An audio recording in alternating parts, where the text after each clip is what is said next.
સુરતમાં એનઈએસટી pre school દ્વારા નાના બાળકો માટે વિશેષ સાયકલ ડેનું આયોજન કરવામાં આવ્યું હતું, જેમાં માત્ર મજા અને રમતગમત પૂરતી સીમિત ન હતી, પરંતુ ફિટનેસ, આત્મવિશ્વાસ અને માર્ગ સલામતી અંગે મહત્વપૂર્ણ શીખ મળે તેવો એક અનોખો પ્રયોગ હતો. આ ઇવેન્ટમાં નાનકડા રાઇડર્સે પોતાના નાજુક પગથી સાયકલના પેન્ડલ ફેરવ્યા શીખ્યા હતા, જેનાથી મોટર સ્કિલ, શારીરિક સંકલન વિકાસ પામ્યું અને ખુલ્લી હવામાં રમવાની મજા માણી. માતા પિતા અને શિક્ષકોના ઉત્સાહપૂર્વક સપોર્ટથી આ ઇવેન્ટ વધુ આનંદમય બની. આ પ્રકારની પ્રવૃત્તિઓ બાળકનો માત્ર શારીરિક વિકાસ જ નહીં, પરંતુ માનસિક વિકાસ પણ કરે છે. સાયકલ ડે આઉટ એ બાળકોને ટીમ સ્પિરિટ, સામૂહિક ભાવના, હાર્ડવર્ક સાથે મજા અને શિસ્ત સલામતીનું મહત્વ સમજાવવા માટે આ તક આપી છે.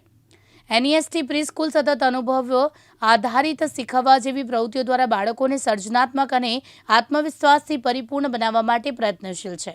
આજે આપણે ઘણી વખત ન્યૂઝપેપરમાં ને એમાં સાંભળીએ છીએ, વાંચીએ છીએ કે સ્કૂલ ગોઈંગ ચિલ્ડ્રનના એક્સિડન્ટ વધી રહ્યા છે. તો એની પાછળ કદાચ રેશ ડ્રાઇવિંગ અથવા તો ડિસિપ્લિનનો અભાવ જોવા મળે છે. તો એક અમારો વિચાર એવો હતો કે પ્રી સ્કૂલથી જ જ્યારે એ લોકો ટેન્ડર એજમાં હોય ત્યારથી જ શા માટે એ લોકોની અંદર આ ટ્રાફિક સેન્સ આપણે ડેવલપ ના કરીએ.